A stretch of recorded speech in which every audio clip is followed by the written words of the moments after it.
Yes, my son hated the North, we all did.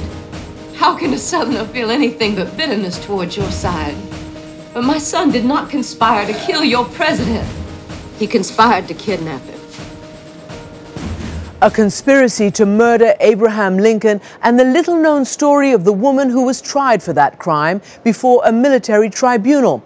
It's the compelling subject of Robert Redford's new film, The Conspirator. And it's also an issue with continuing resonance today. Just this week, the Obama administration reversed itself and said that it will try 9/11 conspirators before military tribunals rather than criminal courts. I spoke to Redford about his latest project and about where politics meets journalism. What made you focus on this woman, Mary Surratt? I guess it was a series of frames in my head that took me into the film. The big one being, of course, an event that everyone knows about, the assassination of Lincoln, Civil War period, which never seems to go away. It's always an ongoing topic. John Wilkes Booth. But adjacent to that is this other story that no one knows about a trial.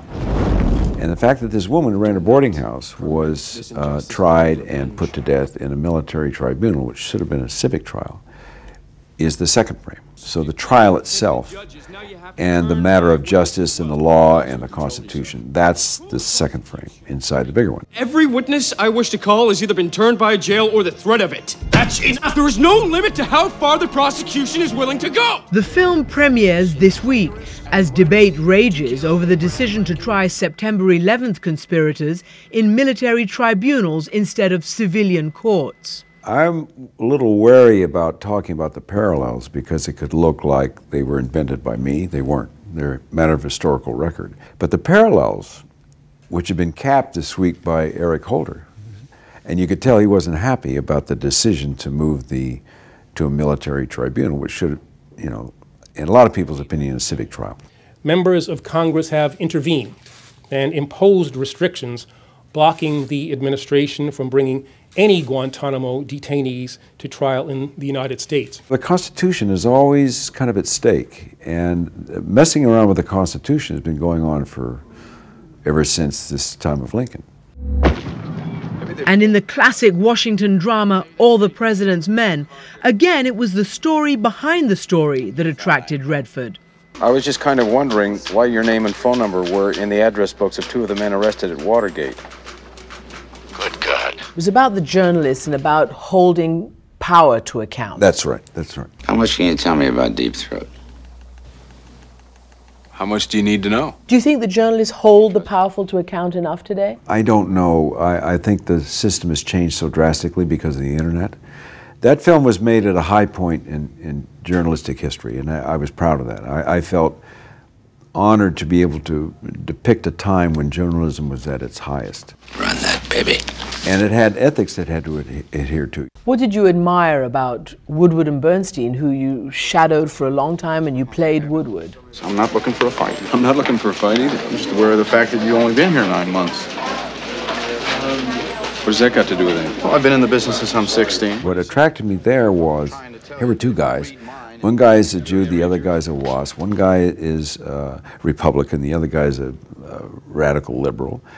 They don't get along very well. One guy is claimed to be a better writer than the other one.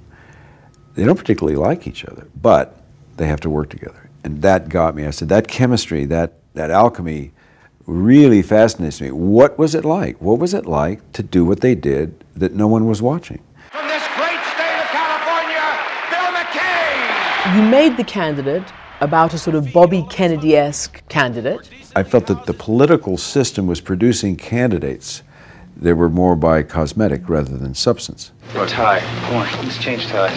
Why? Afterwards, Ethel Kennedy, his widow, told you that she didn't like it. Right. Keep your fingers interlaced. What's that? You got that? When I rented Ethel Kennedy, she said, well, I was not a fan of your film. And I said, well, that's okay. She said, because, you seem to have a dim view of politics. I said, well, it's not bright. Let's put it that way. And she said, well, it is the highest calling. Do you still have a dim view of politics? It's so dim it's almost black. It's pretty grim right now. I mean, I'm so depressed to think that this country, with all of its potential, could reduce itself to games being played with what feels like the dialogue is being done with Stone Age tools. I mean, it's really depressing to think that instead of an exchange of ideas between two different ways of thinking, you've just got a war zone. I just find it depressing. And you can see more of my interview with Robert Redford at abcnews.com this week, where he reveals the big lie that affected his entire filmmaking career.